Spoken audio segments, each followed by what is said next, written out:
Say Itoshi challenged Rin to a death match. If he won, their dream would be over. Rin, not wanting to accept this, felt conflicted. He didn't want to play a game like this. As the match was about to begin, Say asked Rin if he was ready, reminding him that this was a one-shot match. Rin, full of frustration, questioned why this had to happen. He called out to his brother, asking what Rin had been doing during the 4 years of his absence. Meanwhile, the Japan Football Union contacted Ego, the mastermind behind Blue Lock. Buritsuda asked if everything was going well, expressing gratitude. Thanks to Sei Itoshi interest in Blue Lock, the media was in a frenzy, and tickets had sold out instantly. Buritsuda noted that the big match equaled big money, which would help alleviate their financial deficit. But Ego cut him off, asking if he was done rambling. Ego seriously questioned the belief that a group of strikers could beat Japan's U20 team, the elite of the crop. Ego, however, reiterated that Blue Lock was designed to transform Japanese soccer. Ego then addressed the remaining 35 players who had survived the intense selection process, reminding them that out of 300 high school strikers, only they remained. He told them that they now had the chance to compete to become the world's #1 egoist. The upcoming match was in 3 weeks, and they would be taking on Japan's U20 team, captained by Sei Itoshi. If they won, they would earn the right to represent Japan, but a loss would mean the end of Blue Lock. Isagi reflected on his journey. A few months ago, he had been a complete unknown, but being chosen for Blue Lock had changed everything. He learned about Ego, survived the trials, and now faced the possibility of representing Japan. However, failure would mean the end of his soccer career, along with Blue Lock. This match was where his life could change forever, and he was determined to prove his worth. Raichi Jingo, feeling anxious, questioned how they could form a team since they were all forwards. Gagamaru Jin wondered if some would be placed in midfield or defense, and Ego confirmed that they had no choice but to form a makeshift team of forwards. Tokimitsu Aoshi panicked at the thought, while Ariyu Jiyube accepted the challenge calmly. Raichi, however, wasn't happy with the situation, arguing with him. Ego silenced them and began calling out the names of the top 6 players who would form the core of the team. The first name was Itoshi Rin. Ego then announced Shido Ryusei as number 2. Shido expressed his excitement at being ranked second, just behind Rin. Next came Karasu Tabito, Otoya Ida, and Yukimiya Kinyu, with Nagi Saishiro completing the list. Isagi wished he could be part of that core, but the rankings were based on evaluations from the World 5, their goals in the first selection, and Ego's own decision-making. Ego reminded the remaining players that the next selection had begun. The 6 would be divided into 3 teams, and the remaining players had to choose which pairs to team up with, forming teams of 5. They would play 5-a-side matches to prove their worth. Isagi realized that Ego was looking for players who could complement the top 6. Ego informed them that apart from the top 6, the rest would only get one chance to play. This would determine who made it into the team for the match against U20 Japan. Jiyube and Aoshi acknowledged the challenge, while Igarashi seemed ready for it. Ego mentioned that one player would get the opportunity to play 2 games, the runner-up being Bachira Meguru. Bachira accepted the role cheerfully, while Isagi reflected on how the others seemed to have surpassed him. Ego sent the top 6 to another room, reminding everyone that even they could lose their spots if they failed in the tryouts. For the remaining 29 players, Ego's message was clear. They needed to assert their worth and coexist with the top 6, while ultimately aiming to surpass them. Isagi knew that if he wanted to play in the decisive match and secure his future, he had to carefully choose the teammates who could help him achieve his goal. In the large dining hall of Blue Lock, the atmosphere was chaotic as players prepared for the upcoming matches. Igaguri, with a plate stacked high with food, defended his actions. "It's all you can eat, just for tonight," he exclaimed, determined to satisfy his earthly desires. Gagamaru teased him, asking for a share, but Igaguri refused, savoring the idea of an earthly desire combo meal with tartar sauce. Isagi, more practical, handed Gagamaru a pair of chopsticks and instructed him to eat properly, while the group continued their banter.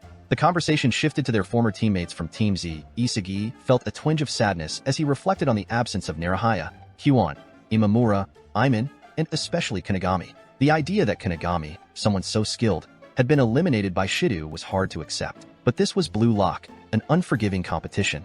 Chijiri, ever focused on the bigger picture, reminded them that their true priority was the U20 match.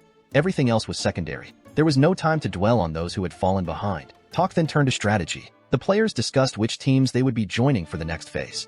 Isagi hadn't yet made his decision, but he was leaning toward either Team A, which featured Rin, or Team C, which had Nagi. Bachira pointed out the strategic advantages of each choice. Team C would offer better combination play with Nagi, while Team A presented an opportunity to unlock untapped potential with Rin. As the conversation unfolded, the scene shifted to the VIP room, where Yukimiya Kinyu introduced himself to Nagi. Their interaction was brief, but the tension in the room was palpable. The atmosphere turned even more intense when Shido, ever the king, asserted his dominance, determined to avoid playing with familiar faces and eager to grow stronger. Meanwhile, Ego-san gathered the top players for a critical briefing.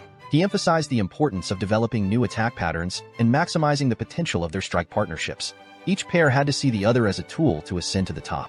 Ego warned them that this was not just about soccer but a battle for the future of Japanese soccer itself. Back in the bathroom, Isagi struggled to grasp the meaning behind Ego's cryptic instructions about coexistence and assertion. The selection process seemed impossible to him. How could he prove his worth in just one game?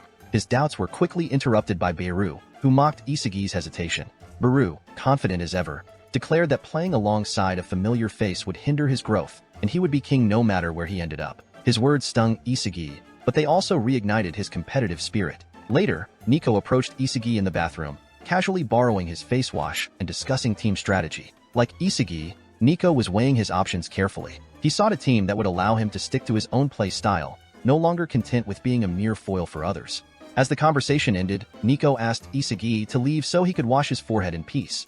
An odd request, but Isagi complied. In another corner, Ryo was deep in thought. His desire to surpass Nagi had driven him this far, but now, with Nagi in the top 6, Ryo found himself questioning whether he could keep up. Playing alongside Nagi felt like an insurmountable challenge, and he feared that exposing his weaknesses might push Nagi even further out of reach. Isagi, who shared similar concerns, resonated with Ryo's dilemma. Ultimately, Ryo's words helped Isagi solidify his resolve. He would prove that the path he chose was the right one, no matter the challenges.